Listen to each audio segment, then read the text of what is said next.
26 de janeiro de 2024, Montenegro, Rio Grande do Sul. Débora arrumava suas coisas para um futuro melhor. Depois de anos vivendo uma relação tóxica com seu já ex-marido, ela se via em uma vida livre e nova. Mas Débora não percebeu que por trás dos seus sonhos chegava a sombra de seu maior pesadelo. Seu ex-marido vinha devagar, como o anjo da morte. Confira os detalhes desse caso com a doutora Solange Beretta, com quem converso agora. Diretamente de um dos endereços mais famosos do Brasil. De um dos principais cartões postais da cidade de São Paulo. E com as transmissões feitas dos nossos estúdios na Avenida Paulista. Eu sou Beto Ribeiro e eu pergunto, que crime é esse? Olá, sejamos todos muito bem-vindos. Por favor, não deixe de se inscrever, curtir, compartilhar, ligar sininho, marque nas suas mídias sociais, marque a todos nas mídias sociais. Se puder, seja membro, se não puder, tá tudo certo. Desde que venha comigo até o final deste meu encontro, que eu adoro ter com a minha amiga Solange Beretta, nossa amiga do canal, amiga de todos. Solange, seja sempre muito, muito bem-vinda, a casa é sua. Obrigado, meu querido. Um beijo a todos aí do estúdio. Muita saudade de estar sempre fisicamente junto de vocês. Também. Eu só não falo que eu adoraria que você morasse em São Paulo, porque eu sei que você ama morar onde você mora. Com certeza. Eu só adoraria, porque daí eu teria você mais vezes Com perto. certeza. Já tomávamos nossos vinhos também e tudo Nossa, mais. isso Mas é aí, muito bom. daí quando você vem é bom que a gente se agarra. Exatamente. Solange, minha querida, vamos falar de um caso que você separou. Sim. Aí lá do Rio Grande do Sul. Sim. Mais um feminicídio, mas eu digo que é um caso que se repete e nunca é igual. Nunca. Porque nunca são iguais. A maldade, por mais maldosa e cruel que ela seja, ela nunca é igual na sua totalidade. Então, deixo o palco com você para você levar a gente para conhecer esse caso da personal trainer da Débora Michels. Fala Michels, né? Michels. A Débora Michels, uma personal trainer, uma mulher jovem que tinha o mundo e a vida e que o seu parceiro, eu detesto usar essa palavra companheiro, porque eu acho que isso são palavras erradas para esses feminicidas, resolveu tirar dela todo o brilho que ela tinha para brilhar. Vamos para o caso, me conta, que crime é esse? Então, como eu já te disse, eu fico aqui longe de ti, mas fico garimpando os casos, né, que eu entendo que sejam assim interessantes para serem levados até o canal. Esse caso aconteceu, eu vou dar uma colada aqui, tá? No dia 26 de janeiro de 2024, então é recente, não é um caso tão antigo assim. E desculpa te interromper, mas já para trazer isso, dentro de datas novamente, né? O começo do ano. Você não vai virar este ano. Este ano você não terá. Aqui a mensagem que o Alexandro Alves quis deixar você não vai reiniciar uma nova vida e todos aqueles que te auxiliaram nesse reinício irão se recordar de você como um corpo inerte. Exatamente. Infelizmente. Esse caso acontece numa pequena cidade do Rio Grande do Sul, distante a uns 70, 80 quilômetros de Porto Alegre, aproximadamente. No caminho próximo ali de Novo Hamburgo, né? Então é uma área mais afastada de grandes centros, apesar de Novo Hamburgo ser uma grande cidade, muito grande. Essa cidade se chama Montenegro. Nessa cidade vivia a Débora e o Alexandro. Ela, uma mulher que, quando o conhece, tem em torno de entre 16 e 18 anos, e eles vão iniciar o relacionamento próximo aos 18 anos dela, muito próximo. E ele é mais velho que ela? Ele é bem mais velho que ela. O júri ocorreu em 2025, ele tinha 49 anos, e ela na morte tinha 30, então eles tinham 18 anos de diferença. Né?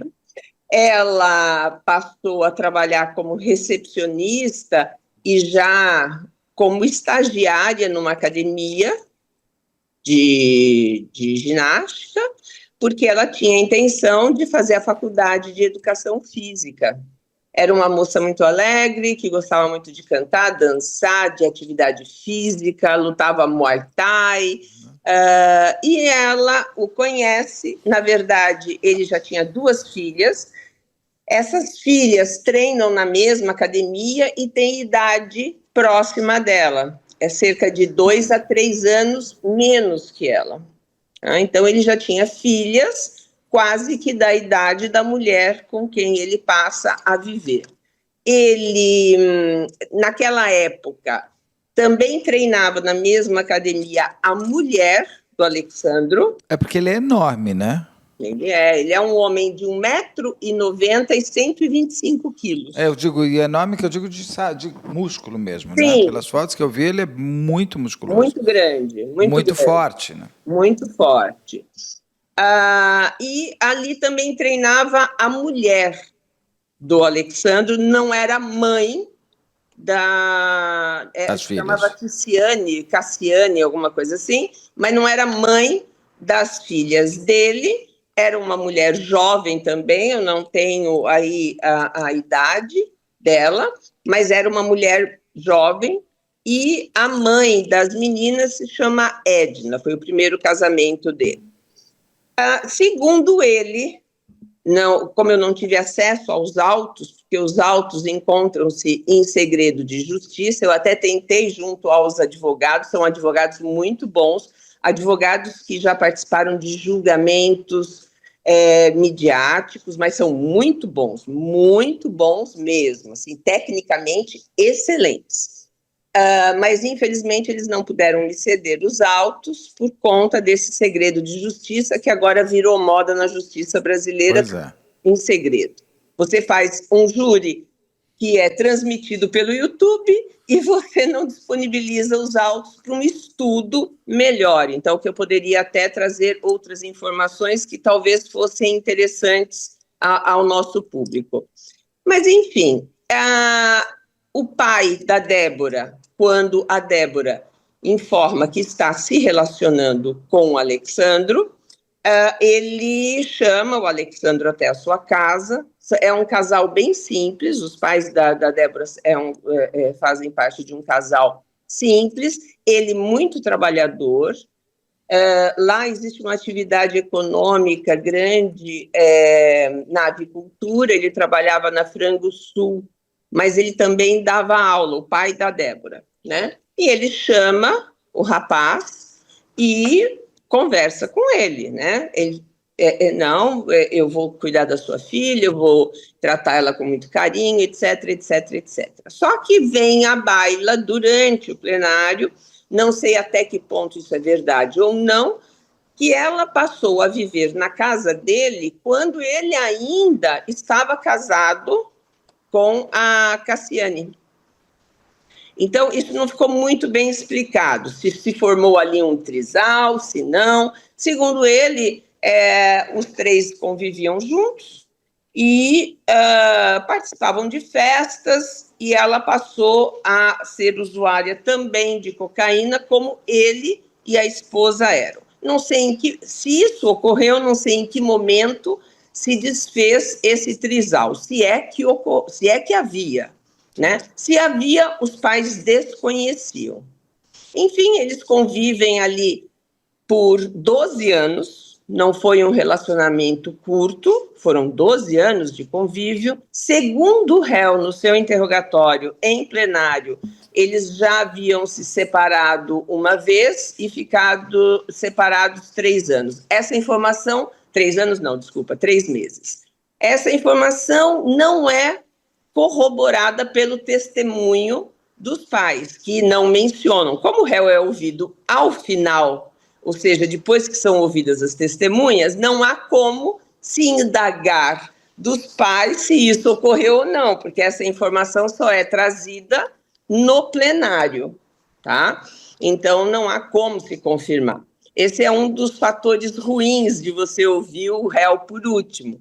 A lei instituiu isso há alguns anos, mas tem o lado que realmente o réu tem que ser ouvido depois de serem ouvidas as testemunhas, para que ele possa confrontar, inclusive, alguma informação, mas, por outro lado, não se consegue confrontar aquilo que é dito por ele com as testemunhas, exceto se ele já o fez durante a instrução ou durante a fase policial. Interessante. Então, realmente ele é o último a ser ouvido e ponto. Se ele trouxer qualquer coisa nova, você não pode trazer mais ninguém para falar? Não. Né? E como ele tem a plenitude de defesa, ele pode falar o que ele quiser. E o tempo que quiser, né? Sim. Então, não há como confrontar essas informações, que ela usava anabolizante, que ela usava droga. Fica por ele. A gente está ouvindo toda essa parte de cocaína, de trisal, isso, aquilo, pelo que ele disse. Pelo que ele diz. Não há outra informação a não ser o que ele fala no interrogatório, né? Bom, eles mantêm esse relacionamento por 12 anos, até dezembro de 2023, ela já começa a falar para a mãe de uma forma mais assim, como um desabafo de que o casamento estava para terminar. Essa moça nunca reclamou de violência física, nunca também se foi percebido nenhum sinal exterior, né, de que ela estivesse sofrendo violência física. Ela era muito contida com relação à sua vida pessoal, então era uma filha muito amorosa e tudo mais, mas não se abria muito para os pais com relação às questões do casamento e do relacionamento. E só que os pais viram naquele Natal que a filha já estava mais triste, sem muito brilho no olho, coisa que não era o normal. O irmão dela é irmão dela somente por parte de mãe, mas foi criado pelo padrasto desde muito cedo e, portanto, o chama de pai. Também percebeu essa mudança no Natal de 2023. A mãe chega a mencionar alguma coisa para o filho acerca disso. O filho, o irmão da Débora, né, no caso, não tinha uma convivência muito a miúde com a Débora. Ele já estava casado, já tinha filho, já morava em outra cidade, então, esporadicamente, ele a via. A gente percebe que é um rapaz também mais tímido, enfim, cada um não se sabia muito da vida um do outro, né? Mas a esposa desse irmão, cunhada da Débora, não tinha afeição por esse concunhado. Ela falava que havia algo que não lhe agradava. Tanto é que a Débora é convidada para ser madrinha do filho do casal, né, da cunhada e do irmão, e ele não é chamado para ser padrinho.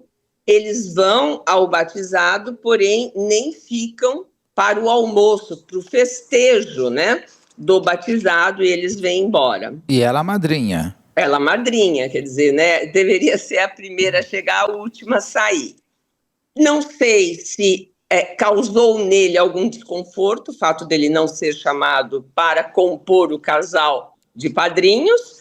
Enfim, não se sabe, a gente só começa a fazer algumas deduções. Eu acredito que talvez isso tenha o deixado insatisfeito. Olha, a gente fez agora um caso de uma relação abusiva do Ceará, que eu peço perdão, mas eu acabei esquecendo agora o nome que eu fiz uma live com a Rosângela Monteiro, inclusive, onde um dos fatores de briga sempre é porque Ela era chamada para ser madrinha de casamento das amigas, mas não queriam levar ele. Sim, eu lembro desse E caso. esses abusadores exigem que ele seja o rei. E ela somente a rainha consorte, se rainha assim for. Mas nunca... Ele não pode, imagina, ela tá no palco, ele não. Exatamente. E como você Exatamente. aceita ser madrinha se eu não sou padrinho? Isso é muito comum nas relações abusivas. Esse caso que tu fizesse foi inclusive, que ela vai conversar com a amiga para que ele seja o padrinho, e a amiga diz não. Não, não quero, é você Não que eu quero. Exatamente. Exatamente. Então, ali, e veja, era um relacionamento que já durava algum tempo, né? Quando você tem um relacionamento muito novo, é muito natural que os pais da criança não queiram convidar o cônjuge daquele que foi escolhido, porque não se sabe ainda se aquele relacionamento vai se sedimentar. Porém... Esse já tem 12 anos, 10 anos que seja. Mas já tinha muito tempo, acredito que 8, né, 8 anos, mais ou menos. Então, veja, não há motivo, né? O único motivo é porque realmente não havia uma empatia por parte da mãe da criança com o Alexandre, né?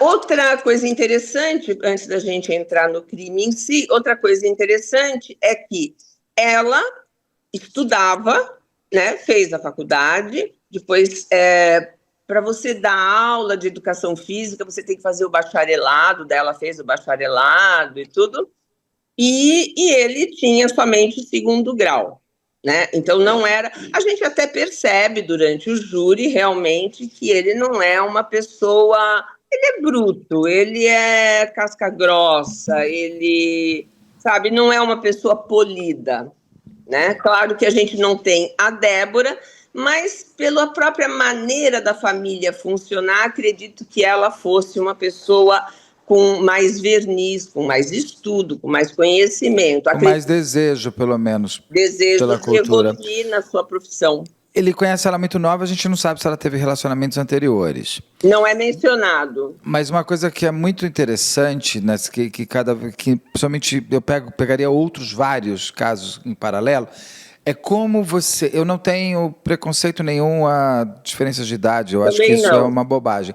Mas está se confirmando cada vez mais, em muitos casos, que homens abusadores mais velhos buscam as meninas mais novas, não porque elas são novinhas, é porque elas são inocentes. São mais fáceis de serem manipuladas. São mais fáceis de colocar dentro de um casulo e falar, assim é a vida. Uhum. Porque elas não têm referência. Apesar de, na casa delas, pai, mãe, amigo, mas elas não viveram para se entenderem como seres únicos dentro de uma relação. E esses homens mais velhos, eles têm vários aqui no casal. No canal, inúmeros. Inúmeros. E eu acredito que seja uma relação abusiva pela forma que tudo terminou. Nada vai só de um segundo para outro. E até mesmo em cima, os amigos dela já deviam perceber. Mesmo assim conviviam com um homem dessa maneira por ela. Não querem que ele seja padrinho. Suportavam por ela, mas os amigos e a família de repente já percebiam. Mas ela, como ela não tem a experiência dela, ela não se entende nessa situação. Então eu sempre digo que o canal ajuda outras mulheres que estejam assistindo esta história. Se você se vir nela, saia antes de você terminar como a Débora vai terminar. Sim. Desculpa só esse parênteses, perfeita, mas... a sua colocação é perfeita. Eu acho que há um conjunto de fatores que faz com que estes homens busquem mulheres mais jovens. Ainda mais se a gente falar com relação ao machismo. Eu acho que essa questão que tu colocaste é primordial para eles, né? Eu vou moldar ao meu jeito, ela vai aprender no meu manual. Exatamente. Né? O que é ser mulher, como é ser mulher, quais são os limites da mulher. É uma mulher mais jovem, portanto, eu posso exibi-la, ainda mais eu que cultuo o corpo, isso já demonstra um lado mais, eu não vou nem falar narcisista, mas mais vaidoso, vamos assim dizer, para a gente não entrar na questão de laudar ninguém, mas uma pessoa mais vaidosa, porque aquele que...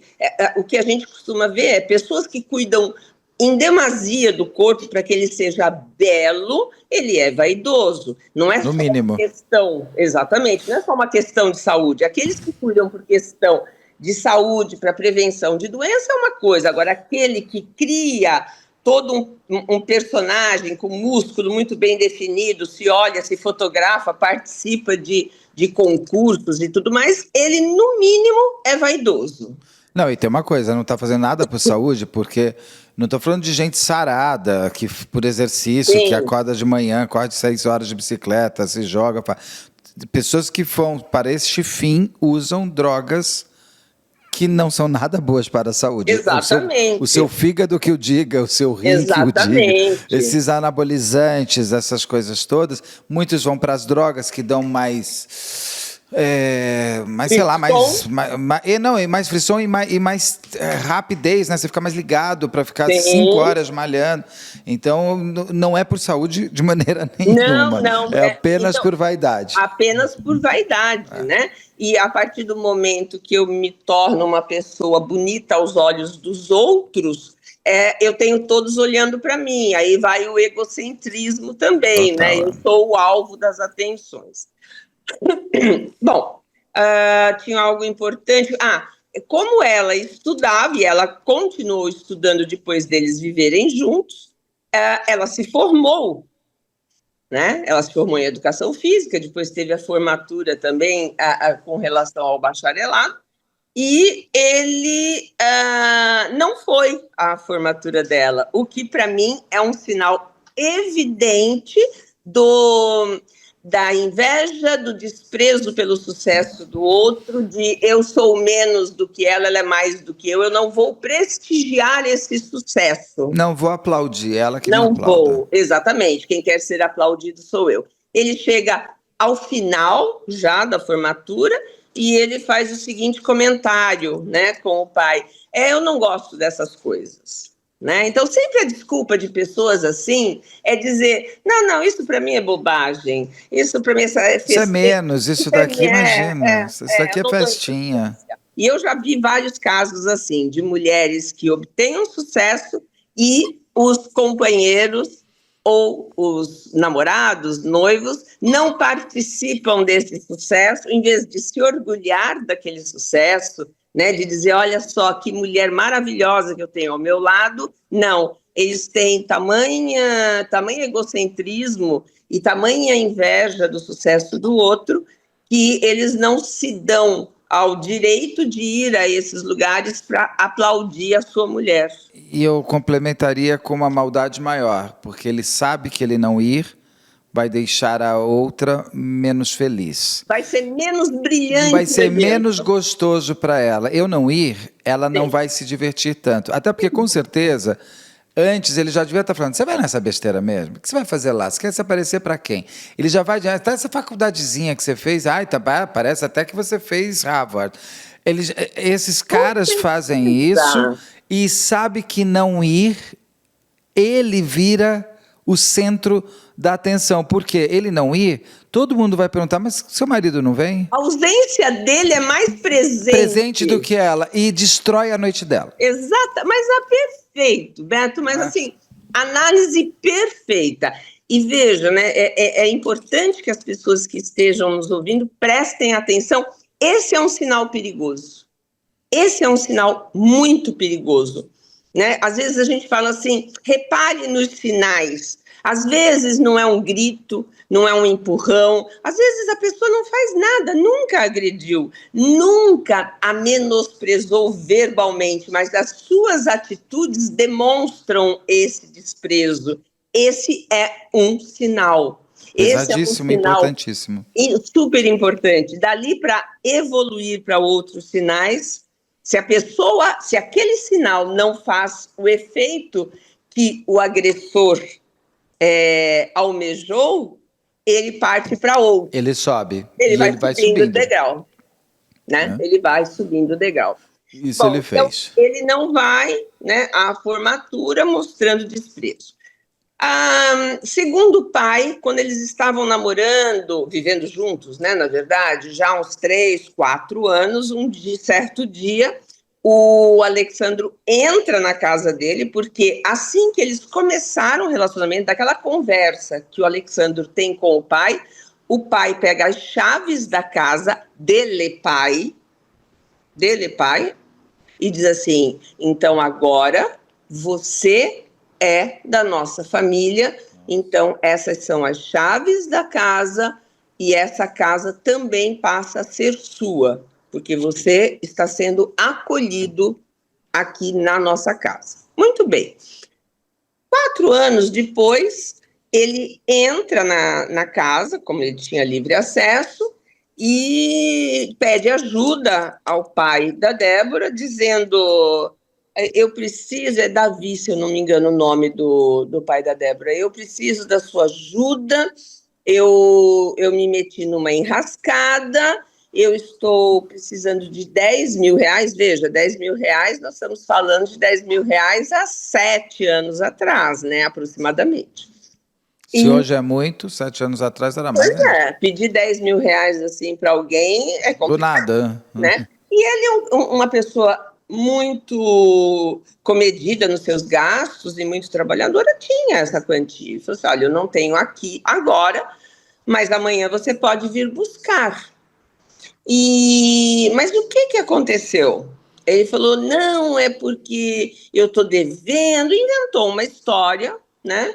Contou a verdade, não se sabe, mas que envolvia coisas ilícitas, dando a entender que havia uma ilicitude. Ou ele tinha que pagar alguém para quem ele estava devendo, um agiota, alguma coisa nesse sentido. E o pai diz o seguinte: olha, eu estou te dando esse dinheiro, o sogro fala para ele: estou te dando esse dinheiro, você não precisa me pagar. A única coisa que eu quero é que você resolva isso e não envolva nunca mais a nossa família, portanto, dizendo a ele: você é da nossa família, não envolva a nossa família em nada de errado. Não, o senhor pode ficar tranquilo. Isso ocorreu uma vez, mas os pais sempre estavam socorrendo o casal financeiramente. Era sempre um móvel que precisava para casa. São coisas que quem é pai e mãe sabe muito bem como é que funciona. Você vê alguma coisa faltando na casa da filha, ou a filha comenta alguma coisa, você vai lá e supre aquela necessidade mesmo antes de ser pedido. E isso era feito. Eles eram casados mesmo ou eles moravam juntos? Não, eles viviam juntos. Que é um casamento, eu só digo assim, se teve papelada. Não. E eles, então, estão sempre suprindo as necessidades. O pai pagava a faculdade, ele disse que não. O réu, no seu interrogatório, disse que não, que quem pagava a faculdade era ele. Ora, se não fosse o pai, não seria ele, porque ela trabalhava. Não, e quem pediu 10 mil para quem não foi quem mesmo? Exatamente. Não, e depois tem outra, Beto. Ela era professora, ela trabalhava antes mesmo de se formar. Mesmo antes de obter o bacharelado, porque daí, para dar aula em academia, você não precisa, mas para dar aula em escola, você precisa. Ela já tinha o ganho dela, então não é que ele pagava. Ela tinha o ganho dela. Ela não dependia dele. Ela não dependia. Os pais só deixaram ela começar a trabalhar. Ela começou como estagiária, recepcionista e tal, mas não queriam que ela trabalhasse antes de concluir os estudos. Mas como ela foi viver com ele, ela trabalhava. Ela não era sustentada por ele. E ele não tinha... Ele trabalhava numa empresa, trabalhou em alguns lugares, mas nos últimos 6 anos antes do crime... últimos 6, 7 anos antes do crime, ele era coach na academia. Ou seja, ele trabalhava irregularmente, porque você precisa... Não, mas ele fazia o quê? Qual que é a profissão dele? Ele treinava os alunos da academia, porque ele era halterofilista, ele não era fisiculturista. Tá, mas ele não pode, por ser... Não, ele não podia dar aula, está totalmente irregular. Mas o que ele fazia antes? Ele trabalhava em quê? Ele trabalhava em outra... Ele trabalhou numa empresa antes, havia um trabalho irregular. Tá. Trabalhava. Administrativo. Sei não, lá. Mais braçal mesmo, sabe? Tá. Também.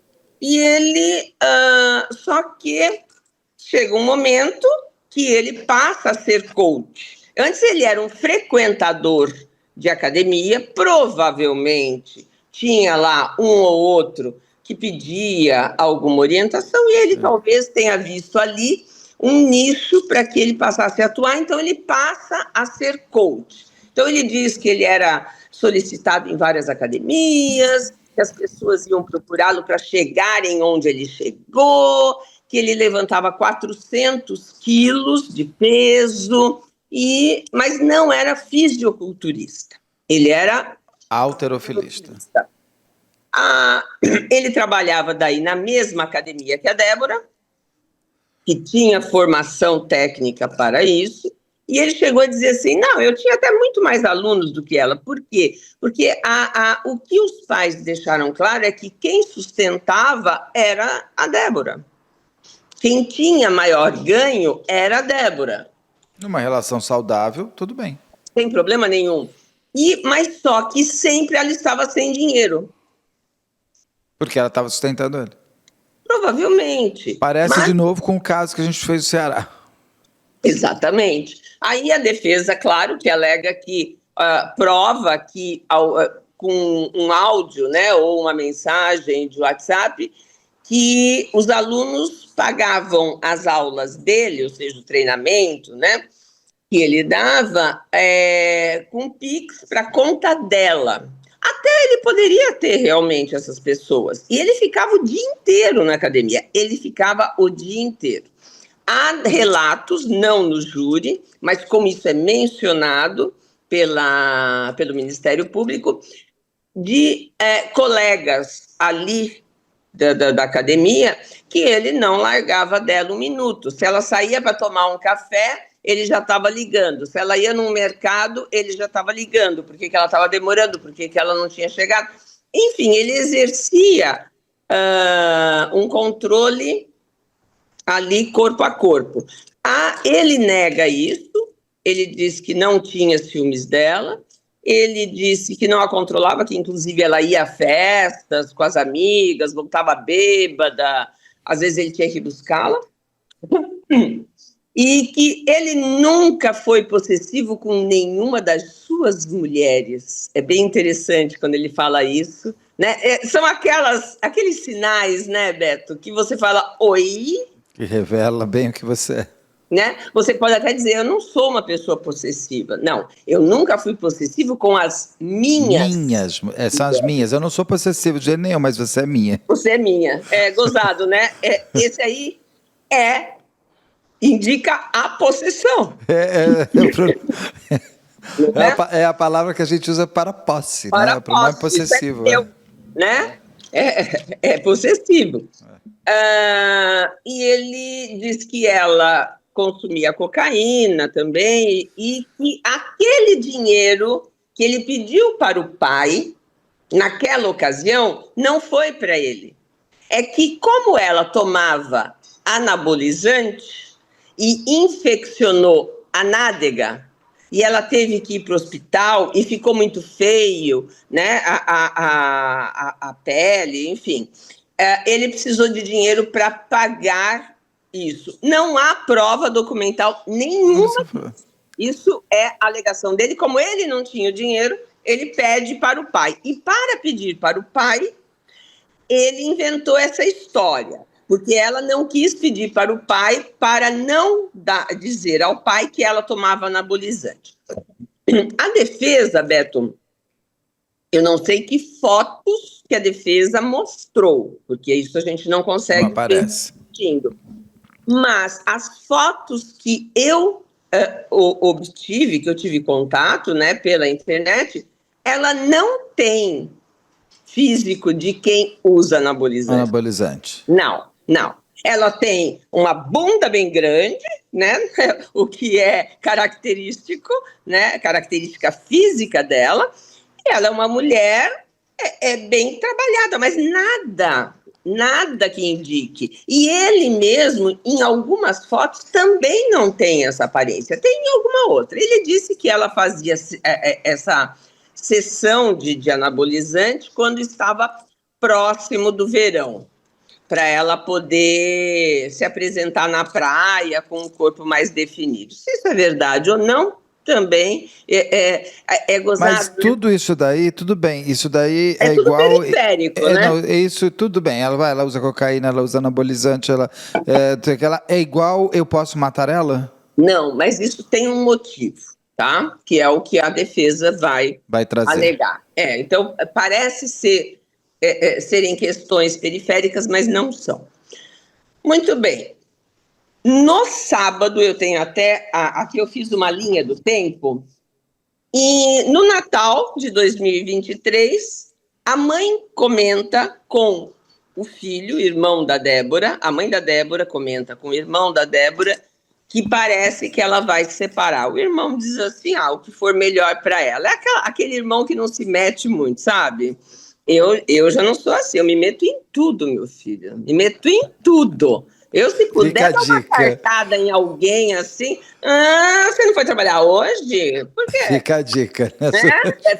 Eu me meto em tudo. E não me peça para falar. E não me peça para falar. Se você perguntar, eu vou responder. Eu vou responder. Quando eu me permito a não me meter, porque acho que entre talvez o almoço seja demais. E o jantar eu posso te falar muita coisa. Exatamente. Entre o couvert e a sobremesa... Aqui fica uma brincadeira de amigos aqui. Entre o couvert e a sobremesa, nosso almoço pode cessar do couvert. Fica aqui só entre nós. Né? Muito inteligente. Algumas pessoas eu ainda nem preciso que peçam para falar. Né? Eu dou aquelas indiretas, assim, bem diretas. Mas, enfim, essa é a Solange, né? Mas o irmão dela não se metia. Que foi aquela coisa morna, né? Que eu detesto, né? Aquela coisa morna, mas tudo bem, cada um é cada um. E daí eles percebem que há alguma coisa meio estranha. No dia 19 de janeiro de 2024...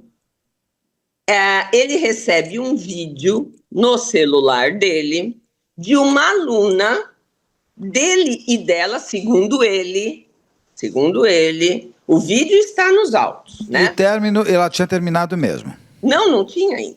Ainda não? Não.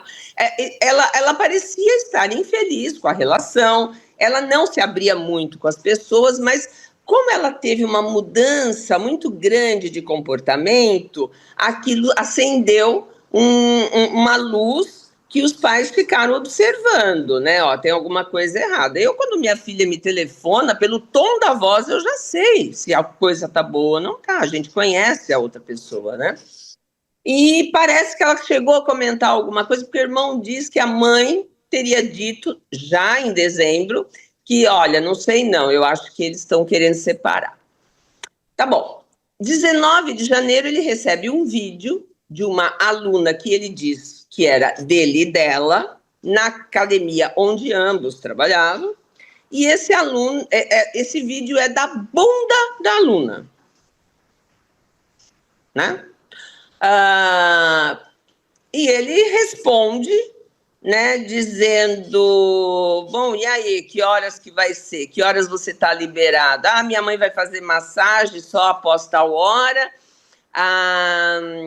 Se você vier, eu não vou citar aqui, mas é só a quem quiser assista ao júri, porque são palavras bem, assim,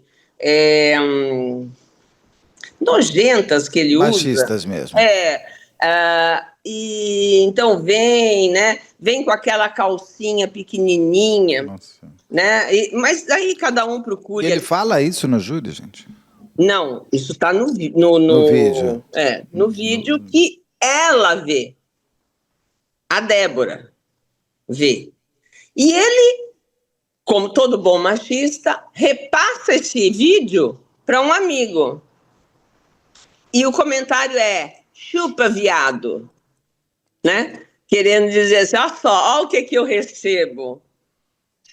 Né? Então, ainda tenho o prazer de, numa cidade que é um ovinho, né? Ou seja, que vai Verdade. saber Você que ser exposto é muito fácil. exatamente. Bom, quando isso acontece, isso é no dia 19 de janeiro, em uma sexta-feira, no sábado, ela telefona para os pais que estão na praia em Imbé. Lembra de Imbé?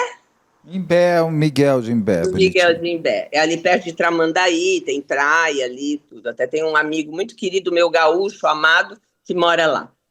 E ela fala, olha, eu vou me separar, não me perguntem o motivo, eu vou dizer para vocês, mas não agora, e não quero que comente com o Alexandro, porque eu ainda não falei para ele. Eu ainda não falei para ele. Porém, Ela se separou dele primeiro para os outros do que com ele. é, ela avisou. Agora, isso tem um motivo, né? É. Depois a gente vai ver, né? Quer dizer, os receios dela estavam bem claros, né? E só que eu preciso da ajuda de vocês. Eu preciso encontrar um apartamento, uma casa, preciso que vocês venham da praia para me ajudar, porque os pais moravam em Montenegro, né? Eles tinham ido passar só o final de semana numa casa que eles tinham construído há pouco tempo, inclusive. Tinha ficado pronta no Natal. E o pai falou assim, não, tudo bem, nós vamos te ajudar, com certeza. Era aqueles pais que estavam sempre prontos para ajudar. No domingo eles chegam da praia, isso foi no sábado, no domingo eles chegam da praia e ela queria falar com o pai. E ela e o Alexandre vão à casa dos pais, que eles faziam isso invariavelmente todos os domingos, tomar um café da tarde com os pais dela. E ela pega e sai com o pai para ir até a padaria fazer a compra ou no mercado, porque estava faltando algumas coisas em casa tal, e ele fica agoniado, né? Começa, pô, mas por que eles estão demorando tanto tal? E a mãe sabia que é porque a filha estava conversando com o pai, né? Bom, ela volta, tudo bem, segunda-feira, tudo bem, terça-feira, tudo bem, quarta-feira. Na quarta-feira, ela já tinha encontrado o apartamento, os pais já tinham concordado, ia ser locado no nome deles, né? E já tinha encontrado, já estava tudo mais ou menos engatilhado. Na quarta-feira, ela comunica ao Alessandro que ela não ia mais viver com ele. Então, aquele vídeo que ela viu, não sei se houve discussão naquela sexta-feira ou se simplesmente foi assim, não, aqui é Acabou, era a gota d'água. aqui, para mim, deu para mim. Eu Como tô um dizem os copo até aqui gaúchos, cheio de mágoa. deu para mim, né? Deu para mim. Aí ela comunica e ela conta para a mãe que comunicou a ele. E a mãe pergunta, e qual foi a reação? Ele foi para o quarto e chorou, mas paciência. Na quinta-feira, ela com os pais vão até a imobiliária, a administração, para assinar o contrato. E na quinta-feira mesmo, o pai vai, junto com a mãe e com a Débora, até a academia onde ele está. E o pai diz, quero falar com você. E o pai conta no depoimento que ele falou assim, olha, da mesma forma como eu conversei com você quando vocês começaram o relacionamento, eu quero conversar com você agora que terminou o relacionamento. Né? Que tudo termine bem. Não, seu Davi, pode deixar, tá tudo bem. É claro que a gente fica meio chateado, mas imagina, se não dá mais certo, tem mais é que se separar mesmo e tal. Mas o pai não sabia o motivo, nem a mãe, né? Todos os motivos. Ela não tinha sentado. Com o pai também, ela falou pouca coisa naquela saída para o mercado, né? Até porque a casa que eles moravam era a casa dele, que era objeto de herança dele, se eu não me engano. Aí ele fala, não, não, apertou a mão do pai, né? E tudo bem. E a mãe falou assim, filha, vai dormir lá em casa hoje. Não volta para casa. Mãe, eu tenho que acabar de arrumar minhas coisas. Eu já comecei ontem, depois que eu falei com ele, eu comecei a ensacar as minhas coisas, né? Porque eu quero mudar o quanto antes. Hoje eu vou terminar de arrumar as minhas coisas, porque amanhã o desmontador do armário que você me deu, do guarda-roupa que você me deu, vai lá e já vai e o pai já vai levar algumas coisas para o apartamento e a gente finaliza a mudança no sábado, né? Ai, filha, não sei, me deu uma coisa ruim, uma coisa. Gente, quando dá uma coisa ruim, por favor, ouçam suas mães. Mãe tem uma ligação que ninguém explica. Nós sabemos exatamente aquilo que nós estamos sentindo naquele momento. Ouçam, ouçam. Não tem vários casos nós já fizemos, o Beto já fez, que a mãe sentiu, pressentiu e avisou. Ouçam, ouçam. Mãe é um bicho chato, eu sei, né? A Não, gente é mas é verdade, muito se ela chato. tivesse ouvido, a gente não estava falando dela. Ou Exatamente. estaria também, ele estava decidido no que ia acontecer, ele não ia aceitar, se não fosse naquele dia, seria em outro. Podia ser. Ah, detalhe, na quinta-feira, a Débora devolve as chaves da casa dos pais para os pais. Aquela que ele um dia deu Aquela que um dia o pai deu para ele. 11 anos antes. Aí ele falou assim, não, filha, fica com a chave, porque você vai precisar... Não, não, não. Eu pego no sábado. No sábado, no domingo eu pego. Uma atitude assim que a gente para pensar, poxa, mas por quê, né? Eu vou continuar sendo filha, eu vou continuar entrando naquela casa, a chave está comigo. Ela entrega a chave. Talvez, sabe, aquele...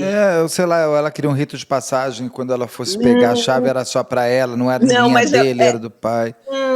não, eu acho que a explicação é mais profunda que essa.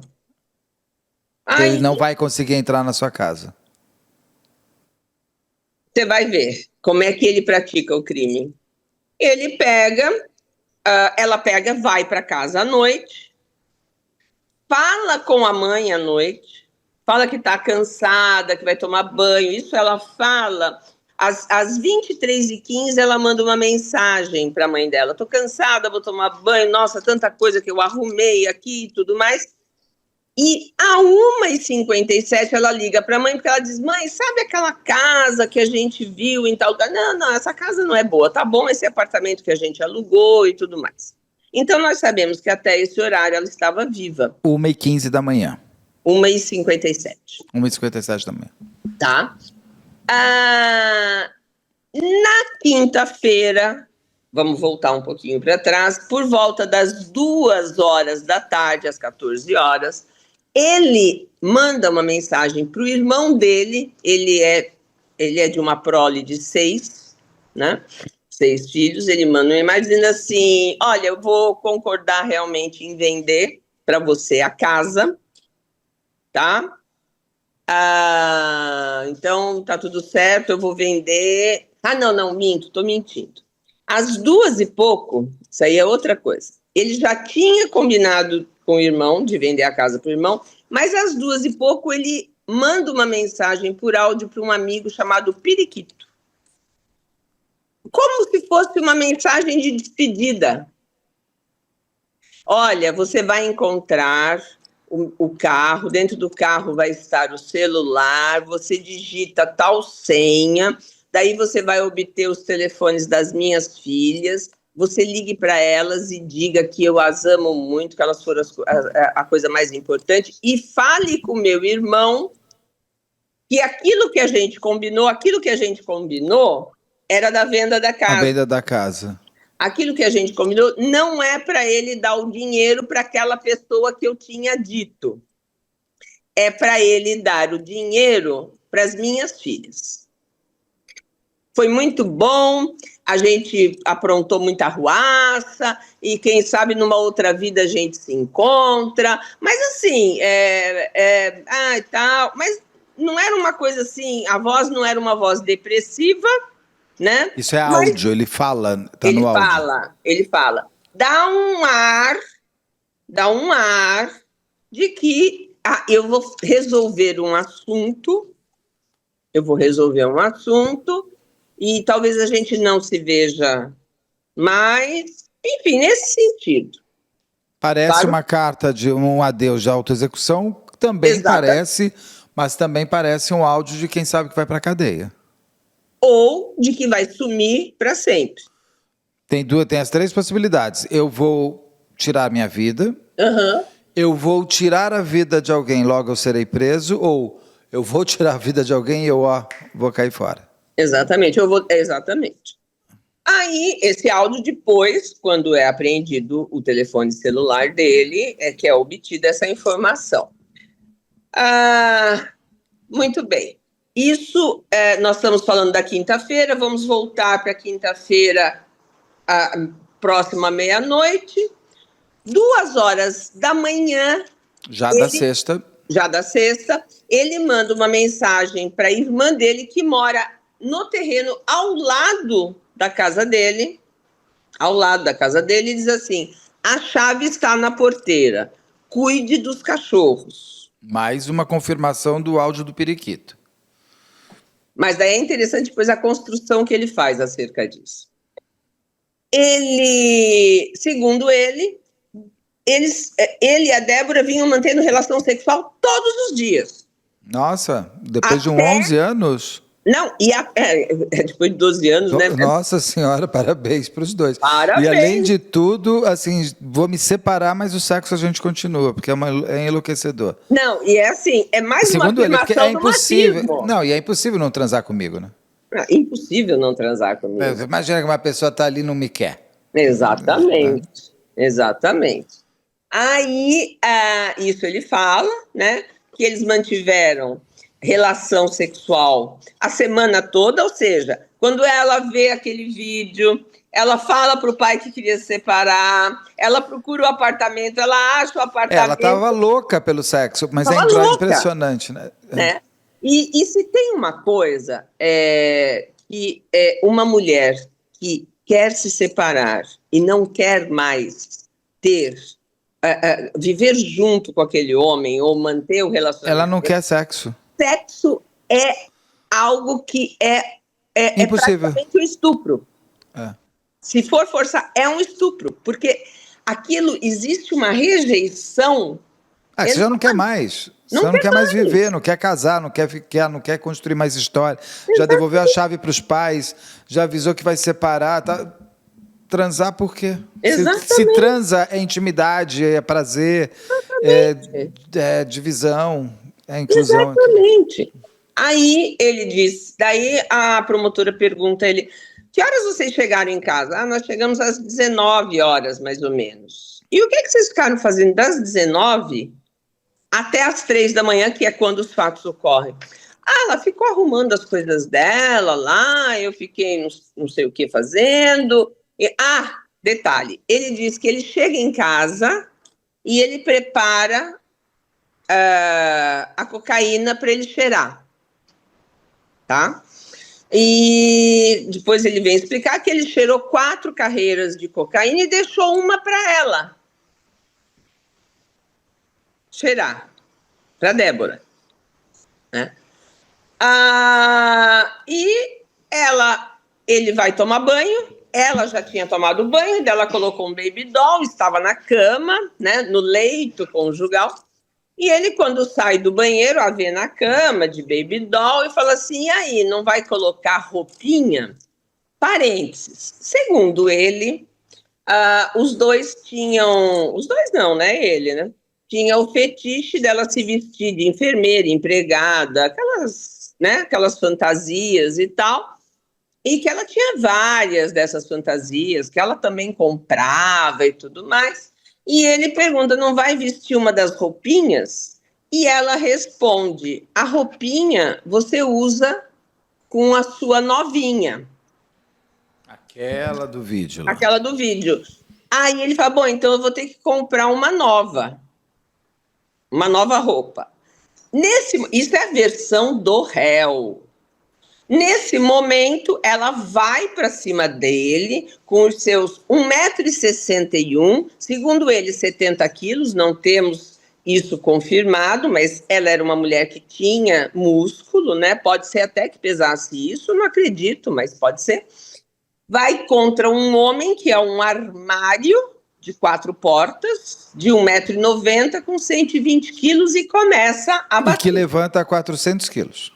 E ele a empurra, Sai ela daqui. volta, ele a empurra de novo, daí depois ela volta a tentar agredi-lo e ele a pega pelo pescoço e sabe filme de Bruce Lee, essas coisas assim? Levanta e joga ela contra o armário.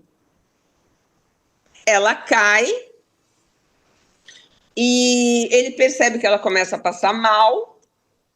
E ele, no júri, ele diz que passou a fazer manobra de ressuscitação. Nunca antes ele havia falado disso.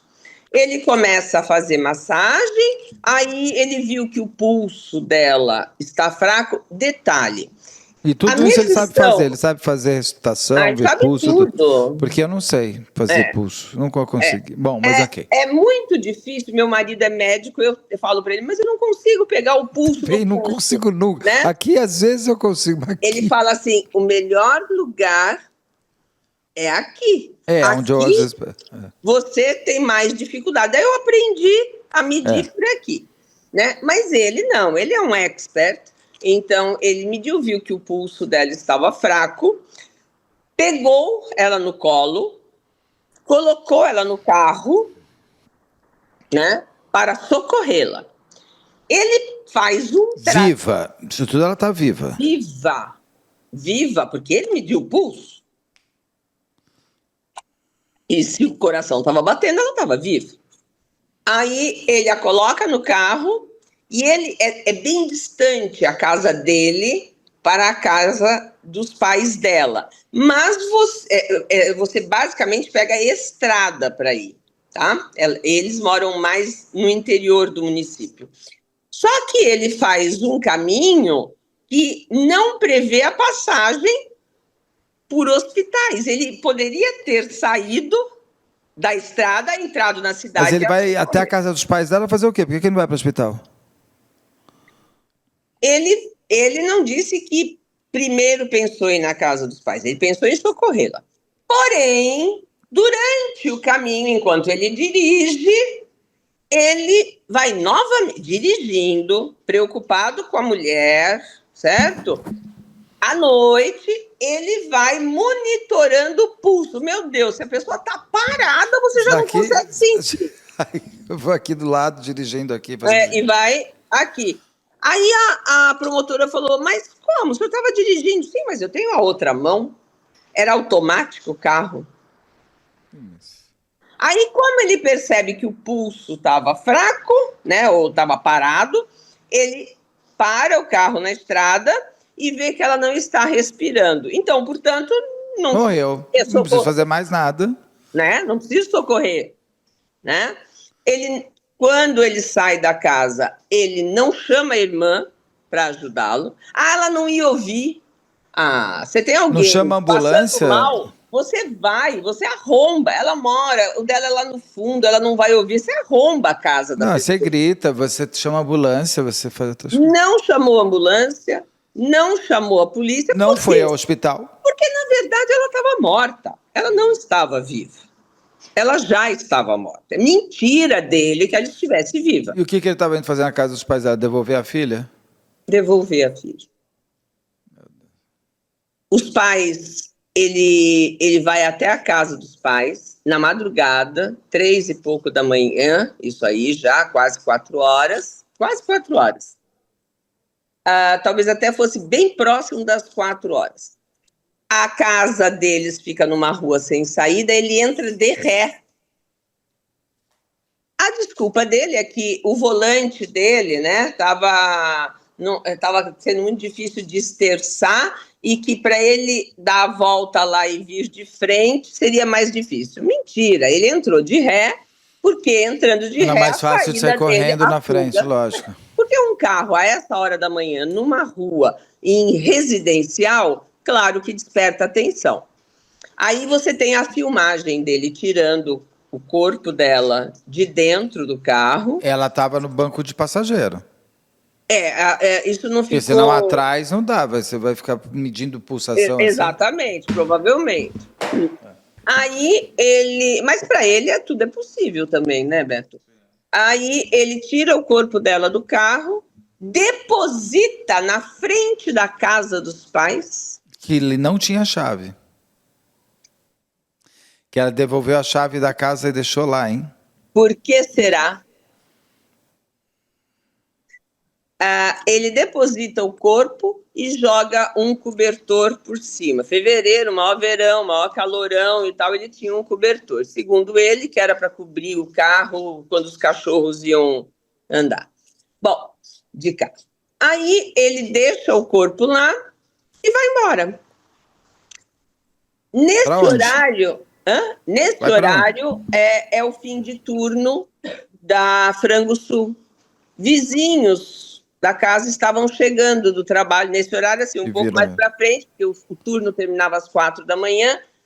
A mulher está com o marido, voltando do seu turno de trabalho, vê ali, né, alguma coisa coberta, e como não há, né, chamou muita atenção, falou assim, mas nós não temos morador de rua na cidade, né? E quando surge, não vem até aqui, para lá no centro. Aí ela falou assim, eu só fui ver o que era porque eu estava com meu marido, porque eu fiquei com medo. Aí o marido dela vai, descobre e fala, meu Deus, é a filha da vizinha. Aí eles chamam a polícia, vem a guarda, acho que a guarda, não, foi a brigada mesmo, né? A polícia militar lá é chamada de brigada. Brigada. E tocam a campainha, batem na porta, fazem o maior escândalo, tal, que chega... Aí um deles fala assim, não, eu conheço o professor, não pule o muro, nada disso, porque ele tem problema no coração e ele pode se assustar, pode achar que é bandido. Aí ele pega e aí eles abrem a porta. Quando eles abrem a porta, né, a mãe vê aquele tumulto de polícia, sirene e tudo mais, né? Aí ela percebe que alguma coisa aconteceu com a filha dela. E daí eles falam, não, a senhora não vá lá.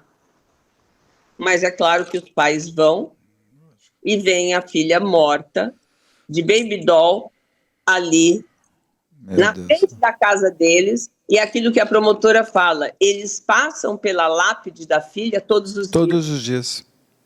Ela tinha sinal de defesa? Então. Até para justificar esses... Eles deviam ter arranhões. Não, ela tinha... Ela ostentava... eu tenho aqui, ó. Ela ostentava uma lesão na testa, um corte na testa, um corte na mão, tá? Um corte na mão, nada muito significativo, e ele apresentava aqui no pescoço dele arranhão. Que é bem aquela coisa de você fazer assim, né? Ele tá aqui. Só tá que assim. aí vem um outro problema. Por isso que eu te digo, esse caso é um caso recheado de questões muito interessantes, porque ele... aqui, ó, ela tinha lesão no cotovelo, um corte na testa e um corte na mão. Incompatível com a atitude que ele tomou, porque ele joga ela contra um armário, ela deveria ter... Não, essa jogada, essa cena aí é bem filme americano, né? É aquele que a pessoa voa, né? Você pega assim, ela voa. A promotora falou, mas como? O senhor segurou com uma mão? Claro, eu levanto 400 quilos. Não ia levantar 70? né? Sim. Menos de um quarto daquilo que eu levanto com as duas mãos. É muita maldade, né? Ele vai até lá para matar mais 2 pessoas. Exatamente. Não para matar, não sei se ele foi lá, ele mataria, mas ele matou porque deixou o corpo ali na frente da casa dos pais daquela mulher que viveu com ele durante 11, 12 anos. Exatamente. Ali foi, vocês queriam ela de volta? Ela está aqui, ó. Naquela casa que o pai um dia falou, a nossa casa, para quem lhe deu a chave da casa. Exatamente. É uma falta de humanidade completa, né? Total. E pelo visto, assim, apesar deles não gostarem dele, não ser assim o genro dos sonhos da vida deles, eles não tratavam mal. Eles não faziam nada. Era uma decisão dela, né? Ela que decidiu ficar com ele. Exatamente, né? Ele sai dali e vai e diz, daí a versão nova que aparece. Para que essa versão nova? Para desconstruir a premeditação. A premeditação deveria até ser, na minha opinião, poderia mudar a legislação para que fosse configurada uma qualificadora. Você me contou que não era logo que a gente se conheceu, eu fiquei impressionado. Não é. A premeditação ela vai ser levada em consideração naquele artigo 59 das circunstâncias judiciais, que são as circunstâncias do crime, né? Tá. Ele diz... Então, agora, uma versão que surge nova. Claro que uma versão criada... já havia sido marcado júri anteriormente, mas ele destituiu a defensora dele e assumiram esses 2 advogados que são muito bons. Eu tenho que render aqui as minhas homenagens à argumentação deles, que é muito boa. Eles já participaram... se tu olhares, tu vai reconhecer. Eu esqueci agora. Um se chama Ezequiel e o outro se chama Arthur. Eu já entrevistei eles. Acho até que eles... O sobrenome eu não peguei. Eu acho até que eles participaram ou da Boate Kiss, ou participaram que Boate Kiss tem vários. Eu acho que sim. Eu acho que eles foram ou da Boate Kiss, ou eles daquele do Miguel, Bruno. Alguma coisa. O Miguel foi o Gustavo que eu entrevistei. Não. Mas você conhece. E a Thaís, o do Boate Kiss é o Bruno, de um dos donos. Meu Deus do céu, o João Silvério do outro. Eu fiz 2 advogados do Boate Kiss. Mas quando você vir... Eu vou reconhecer. A imagem, você vai dizer assim, nossa, claro que eu sei quem é. Muito bons. Eu espero que Fica aqui o convite para os advogados de defesa virem falar. Eu espero que eles vejam. Eu até liguei. Se já tem o WhatsApp da produção, só mandar o WhatsApp da produção. Se não, é só mandar para a equipe betoribeiro@gmail.com. Foi para um deles que eu liguei, né? Na verdade, eu liguei para o doutor, eu e os meus nomes, né? Bom, eu não posso falar nada. Você falou que tu me desse o telefone outro dia que eu precisava doutor falar. Gustavo, doutor Rodolfo Gustavo. Tá. Eu perguntei para ele, será que o senhor conseguiria para mim esses autos? Daí ele pegou e falou assim, está em segredo de justiça, mas eu vou te passar o telefone dos advogados. Do Ezequiel, Aí eu peguei e mandei mensagem, foi muito, gente, são homens extremamente elegantes, tá? Extremamente elegantes. Que bom. Elegantes mesmo. E ótimos profissionais. E daí ele falou assim, olha, eu não vou te passar, porque está em segredo de justiça, e eu recorri e eu estou levantando algumas questões muito sensíveis, e depois eu explico, né? E eu prefiro não. Eu falei, não, doutor, pelo amor de Deus, né? Eu vou fazer com aquilo que eu tenho. Muito Mas bem. daí qual que é a nova versão que chega? Chega a seguinte versão. Essa, né, de que... Ela foi para cima dele querendo todo o sexo do mundo? Essa daí, que é algo que ele já fala na polícia, que ele pegou por aqui. Tá? Mas veja, o laudo da asfixia. Você pegar pelo pescoço e jogar, marcado, você não tem o tempo suficiente de matar asfixiado. A asfixia, ela leva tempo. né? Você precisa de um certo tempo, não é assim. Aí ele diz que volta, então a versão dele eu já dei, né? Até o momento que ele deixa. Aí, daí E por que que ele a deixa promotora ela na casa pergunta, dos pais? Por que que ele a deixa na casa dos pais? promotora pergunta, mas por que você deixou lá? Ah, eu estava muito fora da casinha e eu achei que ele saberia o que fazer. Meu Deus do céu. E daí, mas ao mesmo tempo, ele diz que naquele dia ele tinha consumido 14 carreiras de Nossa cocaína. Senhora. Ela falou assim: como 14? Você falou no depoimento X que eram 4. Não, 4 eu consumi. Com ela. Não, detalhe. Aí mais outro detalhe. 4 eu consumi em casa, mas eu já tinha consumido na academia 10. Nossa Senhora. É mentira, Beto. E daí, mesmo que ele tenha consumido, ele quis dizer o quê? Entrou em surto? Não, ele disse assim que nada, mas ele podia consumir, nada tirava ele do sério. Que o que tirou ele, o que deixou ele fora da casinha foi o fato dela ter morrido. E ele vai para onde? Aí a versão que ele apresenta agora, que ele volta para casa, pega 2 armas que ele tinha guardado. Mas armas legalizadas? Não, aí nem aparecem essas Nem tem armas, as armas, tá. Nem aparece. Ele pega 2 armas, porque ele já tinha ideia de, durante a madrugada, antes de cometer o crime, ele já sabia que ele ia sair de madrugada viajar, com um determinado propósito que eu vou te contar. E que, para tanto, ele precisava pegar essas armas. Tá? Então, o fato dela ter morrido não foi o que ocasionou ele sair. A fuga. Exatamente. Não, ele tinha um propósito. Eu não fugi, veja bem, eu não posso parar minha vida, né, gente? Exatamente. Ela morreu, morreu. Morreu. Antes né? ela do que eu não posso fazer nada. A vida continua, né? Aí ele disse que há um tempo atrás, há um tempo atrás, um amigo dele, cujo nome a gente não sabe, foi morto por 2 cafajestes. E ele soube que naquela madrugada, naquela manhã, esses matadores estariam numa boate, é um puteiro, né? Não é boate, né? Lá em... É verdade, eles chamam de Sim, boate. lógico. Aqui tem um monte, é que São Paulo não tem, aqui você vê, por aqui você vê um monte. São Paulo tem outra, tem boates. Tem Casa da Luz Vermelha. Sim, sim. É muito engraçado.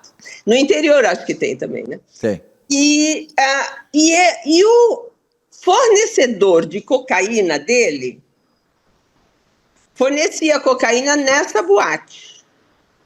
E o fornecedor de cocaína dele avisou que na madrugada de sexta-feira esses caras estariam lá. E ele foi para matar esses caras. Nossa Senhora. Não, ver se eu posso. Ele mata a mulher, depois ele ia matar mais 2. Não, sim, porque já estava nos planos. Então ele estava premeditado na morte desses 2 caras. Ele ia matar. Naquela noite ele ia matar. É que ela acordou, que sexo, ele falou tchau, tem que ficar aí e eu vou lá terminar meu serviço. Exatamente. Aí a promotora falou assim, mas você compra droga, compra cocaína lá em Canoas? Quer dizer, você viaja 70 quilômetros para comprar cocaína? Foi por quê? Se aqui tem. Porque ela é melhor. Exatamente, foi o que ele respondeu. Daí ela falou assim, a mesma facção que vende aqui, vende lá. Mas lá eles não misturam. E aqui misturam. Tá bom, então tá. Então continua, né? Vamos lá, vamos ver até onde você vai. Aí ele foi para lá. No fim, as pretensas vítimas que seriam mortas por ele não apareceram, então ele não matou. E aquele áudio que ele mandou pro periquito é porque, como ele sabia que ele iria para essa empreitada, e que os outros poderiam reagir, ele fez aquele áudio onde ele diz onde vai deixar o carro, com o celular, o que é para fazer com o dinheiro da venda da casa. Você entendeu a construção que ele fez para derrubar a premeditação? Total. Mas é uma história sem pé nem cabeça, gente. Ninguém aceita isso. E ele fugiu, então ele foi para Canoas? Ele foi para lá, mas daí ele já entra em contato. Eu tenho aqui a linha do tempo. Ele... na sexta-feira, à noite, ele teria ido para a boate em Canoas. Ele fala até o nome da boate, mas não vou fazer merchandising. Não precisa. Aqui, né? Nem de jeito nenhum. Aí, no dia 27, ele vai à delegacia de polícia. E ele para nesse puteiro? Beto, isso aí nem existiu. Não, porque eu digo assim, ele foi comemorar a morte da esposa? Não, isso não se tem notícia. Se tem notícia que ele fugiu, né? Que ele iria para Gravataí, mas daí no fim ele acabou parando em Canoas. Ele morou em Canoas. Então ele morou. Ele se entrega, então. Ele vai à delegacia de polícia com a advogada no próprio sábado, no dia 27. Tá? Falando que ele teve um surto. E não tinha, o flagrante já não mais existia, porém, claro que a delegada pediu a prisão temporária dele, ele foi preso no dia 28, ou seja, ele pratica o crime no dia 26, no dia 28 ele é preso, que era o dia em que a vítima contaria para os pais, ou seja, o que ela contaria? Que ele usava cocaína, muito provavelmente. Que ele recebia vídeo de mulher se insinuando e outras coisas. Ele foi também processado por assédio a uma menina de 15 anos na academia, porque ele passava a mão... Assédio ou importunação? Importunação, não era assédio. Importunação, que ele passava a mão na perna da menina enquanto fazia... É só para as pessoas entenderem que isso eu aprendi com você e com a Rosana. Assédio é trabalho, no mercado corporativo, no lugar onde você trabalha, se o seu superior te importunar sexualmente, aí é um assédio. Fora de trabalho, é uma importunação. Viu? Eu aprendo. Eu passo o dia, não sou um bom aluno. E daí, qual é a explicação que ele dá? Porque isso é levantado, né, no júri. Ele diz o seguinte, que tinha uma mulher na academia, essa mulher era aluna dele e da Débora, e a menina também. E essa mulher começou a dar em cima dele, porque ele é muito gostoso. Mas, de fato, ela mandou um vídeo. Não, essa é outra. Jamais. Nossa, a senhora é muita mulher. Não, aquela lá, eu não vou dar nome, porque lá eles falaram, mas não tem necessidade. Essa é uma outra, que já tem uma filha de 15 anos. E por que ele não quer? Ela tem uma filha de 15 anos. Quantos anos ela tem? Né? Provavelmente, né? Porque 45, aquela que manda o 40. vídeo é mais novinha. Como um dia ele foi buscar... Exatamente. A Débora. Né? E daí, diz que ela dá em cima dele, e ele conhecia o marido dela.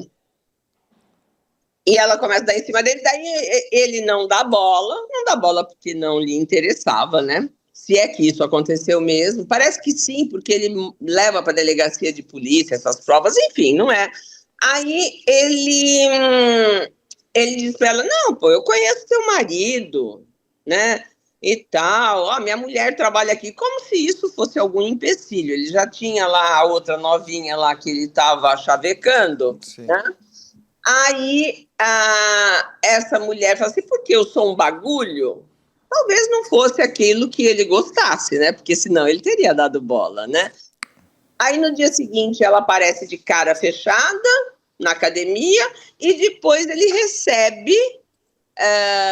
uma intimação com medida protetiva para que ele não se aproxime mais dela e nem da família dela, da filha dela e nem da família. E que essa medida ela pediu para que ele não pudesse se aproximar do marido dela para contar o que tinha acontecido. Nossa Senhora Da da Boa Esperança. eternidade.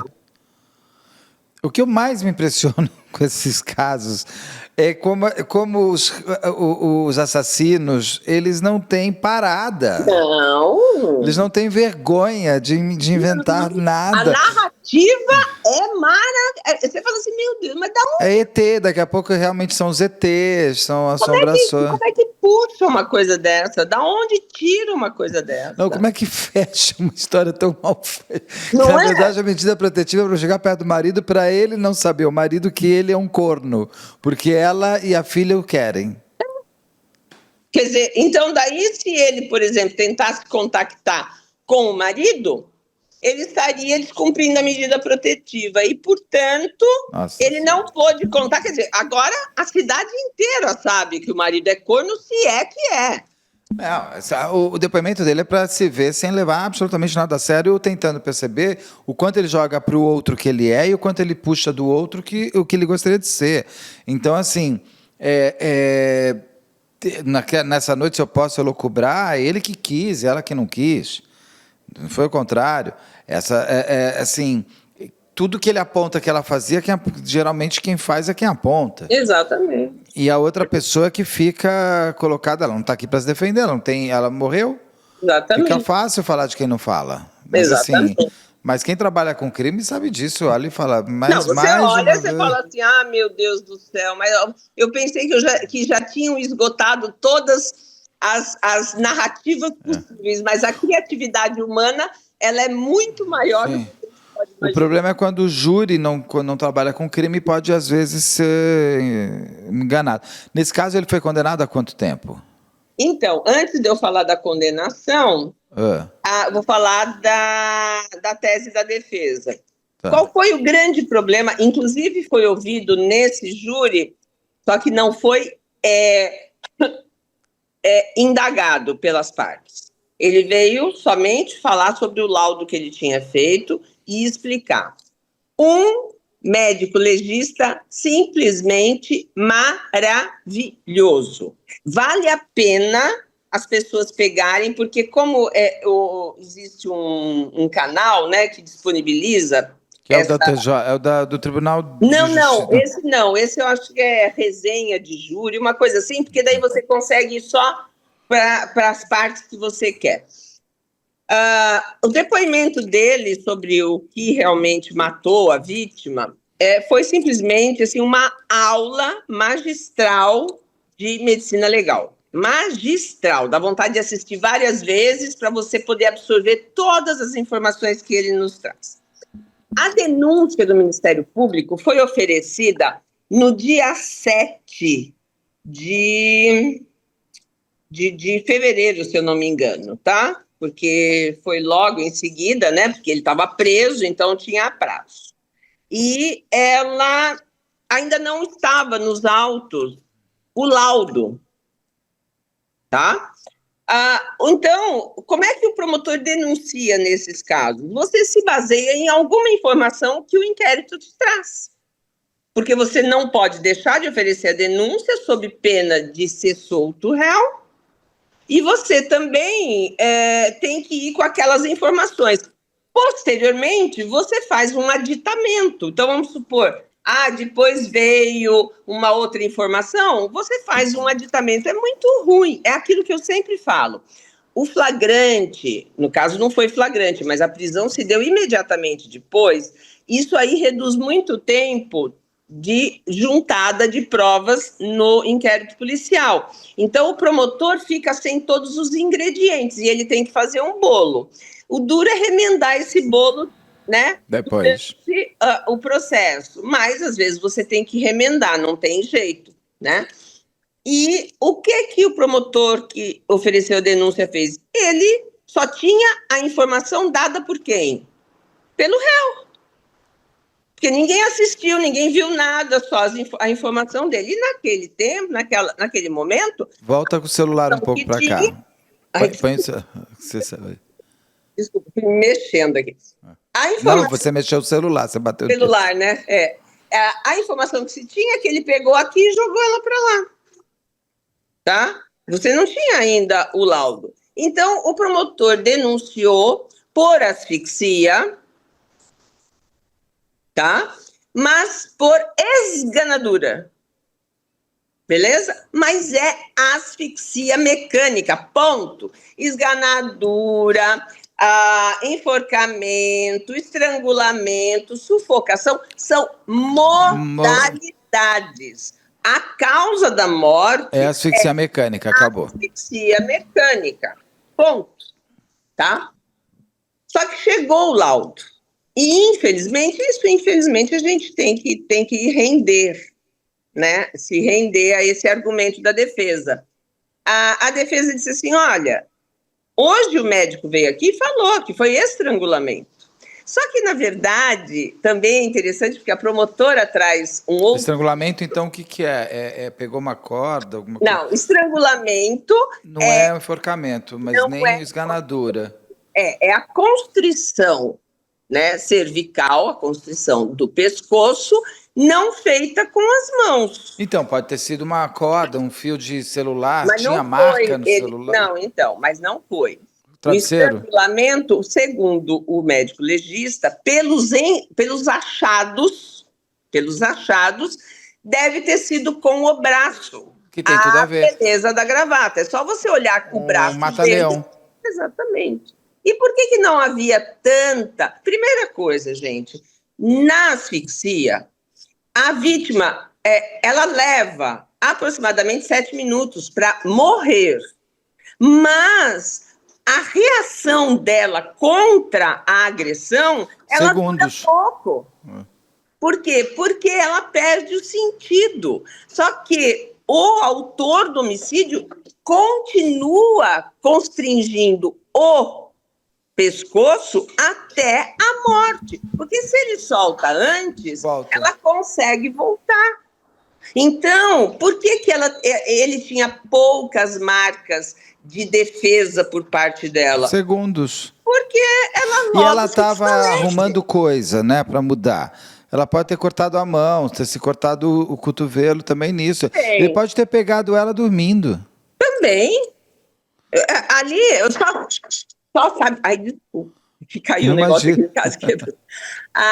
Ali você só sabe quem estava presente. Mas algumas coisas você sabe que não pode ter acontecido daquela forma. Ela não pode ter morrido por esganaduras só com o fato dele ter levantado e jogado. Isso não daria. Poderia dar um traumatismo craniano, poderia ter fraturado costela ao se chocar contra o armário. E não havia essas marcas. E nesse caso, como na denúncia fala de estrangulamento, qual o problema que é apontado pela defesa? Não, falava em esganadura. Em esganadura, qual o problema da defesa? O mais correto é, com a chegada do laudo, fazer aquele aditamento. O promotor fazer um aditamento. Né? Apesar dele não saber como se deu, tá? Mas o laudo falava em estrangulamento. Só que a promotora, muito inteligente, tem uma mais nova, excelente, e a outra um pouco mais velha, que já trabalhou em Montenegro, mas não era promotora de júri. Ela trouxe, não, acho que foi até a mais velha que trouxe, uma doutrina de medicina legal, dizendo que a esganadura é uma modalidade de estrangulamento que é feita com as mãos. Você entendeu? Sim. Mas não importa. Mas é asfixia mecânica. É asfixia mecânica. Só que, como o réu se defende dos fatos que a ele são imputados, você precisa descrever esses fatos o mais próximo possível daquilo que você tem de prova. Porque senão acontece isso no júri. Não é bom. Não é bom. Tá? Não é bom. E isso é um dos argumentos que levou a defesa, inclusive, a recorrer. Porque a defesa diz assim, os senhores não podem aceitar a asfixia como causa da morte. Por quê? Porque também não foi... detalhe, ele disse que deixou a carreira de cocaína para ela usar. Ela não foi encontrado rastro de cocaína no sangue dela. No dele não se sabe, não se fez, né? Mas o dela não tem. Não foi encontrado. Daí o advogado falou assim, mas quem disse que ela não era usuária? Teria que ter feito, então, um exame do cabelo, porque o do cabelo, os resquícios permanecem por coisa aqui. meses, né? Aí, e outra, qual foi a tese da defesa? Não, ela teve um mal súbito diante da agressão dele, né, de ter repelido a agressão dela. Ela teve um mal súbito causado pelo uso de anabolizante. Como não foi feita a pesquisa toxicológica para saber se tinha ou não tinha no sangue sinais de uso de anabolizante, a tese da defesa é que, diante da reação que ele teve ao ataque que ela fez contra ele, ela teve uma parada cardiorrespiratória, um mal súbito, e que foi agravado pelo uso de anabolizante. Não havia prova que ela usava anabolizante, em primeiro lugar. Externamente, você não constatava, pelo menos das fotos que eu vi na internet, né? Não sei se havia outras fotos. Segundo, o médico legista identificou 8 sinais externos de asfixia mecânica e 7 sinais internos de asfixia mecânica. Porque, veja, Beto, às vezes isso um perito uma vez me ensinou, o fato da pessoa ter a unha, né, roxa, não significa, só isso não é possível dizer. Você tem que ter um conjunto de elementos, um conjunto de sinais. Então, ali você tinha petéquia. É possível encontrar petéquia sem ter tido asfixia? É possível. Então, isso não é determinante. A determinação, ela se dá com o conjunto. E ela apresentava 15 sinais, 8 sinais externos e 7 internos. Isso foi bem dito pelo médico. Então, e daí o que o advogado fala? Ele fala assim, não, toda morte precede uma asfixia. Tenha santa paciência, né? Ou seja, a pessoa para de respirar, claro, mas não uma asfixia provocada, pode ser uma asfixia... Não por ela mesma, né? Lógica e tudo mais, não por meio externo, né? E daí, então, essa era a teoria dele. E como o promotor narrou esganadura, não poderia deixar de colocar nos quesitos que foi esganadura, que a juíza teria que colocar esganadura. E eles não poderiam responder sim para esganadura, portanto, cairia asfixia, tá? A juíza disse, não, doutor, eu vou colocar asfixia mecânica. Daí deu uma discussão, ele acusou, a defesa acusou a juíza de estar influenciando os jurados, enfim, isso ainda vai dar, acho que, pano para manga, vamos ver.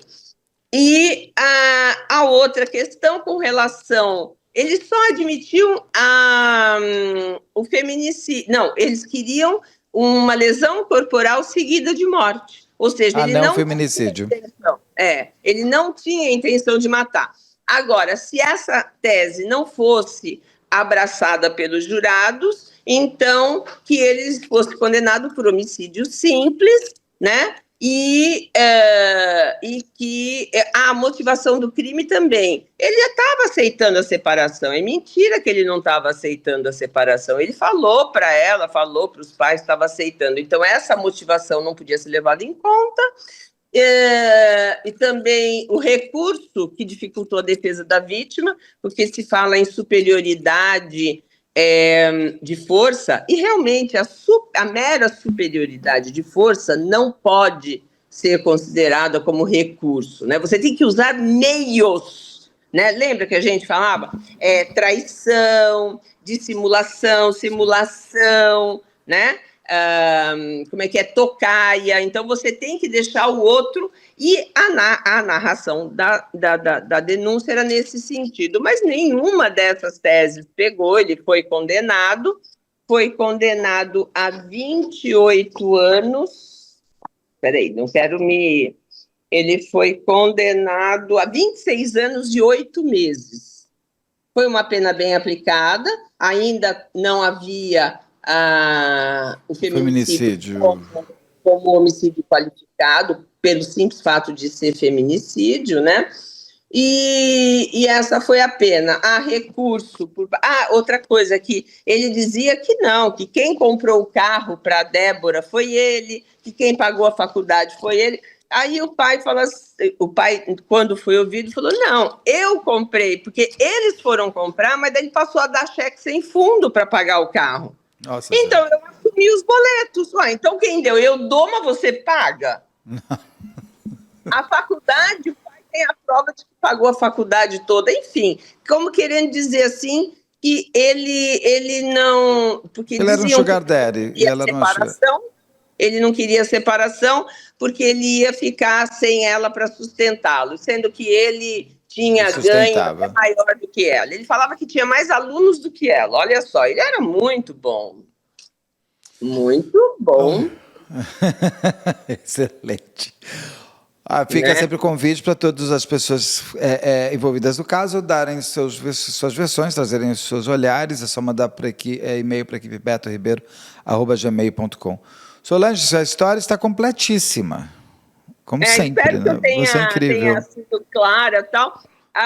E eu sempre faço questão de trazer essas falhas eventuais do Ministério Público, né? Aqui, a tese da defesa que é possível de ser abraçada, que não é uma coisa... Esses advogados são advogados muito bons, muito bons. Então é gostoso você assistir um júri quando você tem a participação de profissionais bons, né? Porque eles conseguem tirar, mostrar um outro lado e que não é absurdo. Claro que eu, com a visão de promotora de justiça, iria pelo mesmo caminho das promotoras que fizeram o júri, né? E elas foram muito bem também, muito boas promotoras. A juíza aplicou muito bem a pena, eu achei que foi uma pena muito boa, ele não tinha antecedentes criminais, né? Enfim, então não era possível aumentar mais do que isso. E ela não destrinchou toda a aplicação da pena, então eu não sei se ela levou em consideração a confissão dele, porque na verdade ele não confessou, né? A bem da verdade. Ele explicou. Ele explicou. A culpa é da Débora, a gente tem que lembrar disso. Exatamente. Afinal de contas, a culpa é minha, eu coloco em quem eu quiser. Não, e ela se autoasfixiou. Então, assim, uma judiação, uma moça bonita, jovem, 30 anos de idade. Senhora, e ela estava feliz. Diz que ela chegou no apartamento que os pais alugaram, diz que ela pegava e fazia medição com os braços. E aqui vai dar para colocar isso. Era um apartamento pequenininho, né, e tudo mais, mas dá para colocar. Ela estava muito feliz. A grande motivação dele. Exatamente. Agora, o cara dizer que ele estava tendo relação sexual com ela todos esses dias e que seria um sexo de despedida, e ele pede para ela colocar roupinha. Olha, ele é isso muito eu já acho que é verdade da roupinha que ele pede. Ela deve ter ficado ultrajada. Não que é de usar roupinha, mas acabou, meu amor. Eu não vou usar roupinha nenhuma mais para você. E eu acho que esse caso fica importante para as pessoas se perceberem. Se você vai se separar, saia. Não saia. Mas sabe o que? Eu tenho as minhas coisas. Coisas você manda buscar, coisas você compra novas. Ele nunca me bateu. Saia. Não, e se tiver que retornar, volte com homem.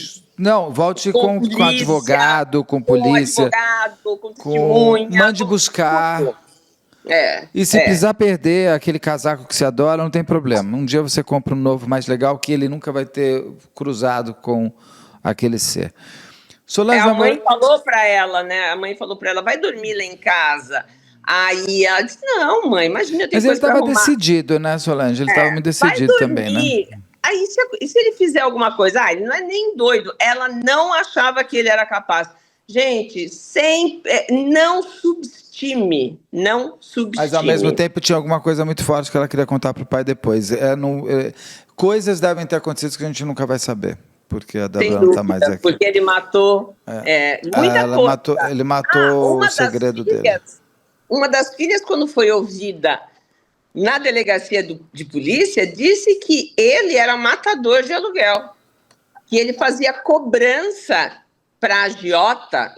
Talvez ela tenha descoberto isso. Claro, as filhas estavam lá no julgamento, mas uma delas falou isso na polícia, que ele era matador de aluguel, que ele era contratado por agiota para receber o dinheiro devido. Se isso é verdade ou não, ele é réu primário. O fato de ser réu primário não significa que ele não tenha cometido crimes. Apenas ele não tinha processos e boletins de ocorrência contra ele. Com certeza. Solange, amo você, muito obrigado. E até daqui a pouco, que a gente já vai se ver daqui a pouco de novo. Espero que o pessoal goste desse caso e procure na internet se informar mais e ouvir o perito. Maravilhoso. Beijo grande. Um beijo para todo mundo aí. Tô com saudade. Também. Dá um beijo no Aru. Eu mando. Beijo. Tchau, tchau. Tchau, tchau.